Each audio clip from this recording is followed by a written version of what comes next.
Hello po mga kalingap, kumusta? I hope nasa mabuti po kayong kalagayan. Unang-unang masasabi ko po, kay Tatay Nestor, opinion ko po to, wala pong kinalaman si Kuya Val, Kalingap Prab, at ang buong team Kalingap sa sasabihin ko. Nakaraang araw ay pumunta nga po sila Kalingap Prab kila Tatay Nestor upang kumustahin. Ang masasabi ko lang sa iyo, Tatay Nestor, napaka-plastic mo. Bakit? No? Sabihin mo sana ng harap-harapan kung ano yung plano mo kay Rina. No, nakukunin mo doon kasi magharap-harap kayo sa barangay at DSWD. Ngunit patalikod nyo pong tinitira itong si Kalingap Prab. Naway mahiya po kayo sa taong tumutulong po sa inyo.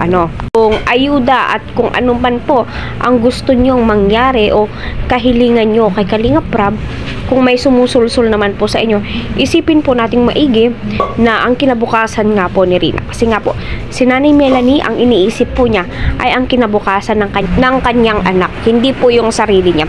Kagaya ng sinabi ni Nanay Melanie, hinusgahan nga po siya ng karamihan, pero wala po siyang pakialam kasi mas kilala niya po ang kanyang sarili. So, kitang-kita nga po sa video ni Ate Ruda, yung pangbabastos ni Tatay Nestor doon, yung the way na magsalita po siya, Huwag naman po tayong ganun, Tatay Nestor. Isipin po natin na si Rina nasa mabuting kamay. At huwag mo pong sasabihin, Tatay Nestor, na kinakawawa po si Rina sa tahanan ni Ate Ruda. Dahil isipin po natin, si Ate Ruda ang nag-aalaga nga po kay Rina. Hindi po obligado si Ate Ruda.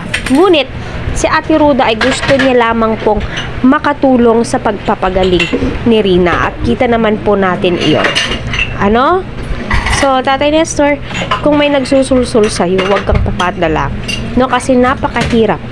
Nakakaawa ang iyong apo. Kung ang hangarin mo ay mapabuti si Rina, bakit? Tatay Nestor, nung nasa poder nyo ba, naaalagaan nyo, mismo si Nanay Melanie na po ang saksi at nagsabi, hindi po magsisinungaling ang isang ina. At gagawin lahat ng isang ina upang mapabuti ang kanyang anak.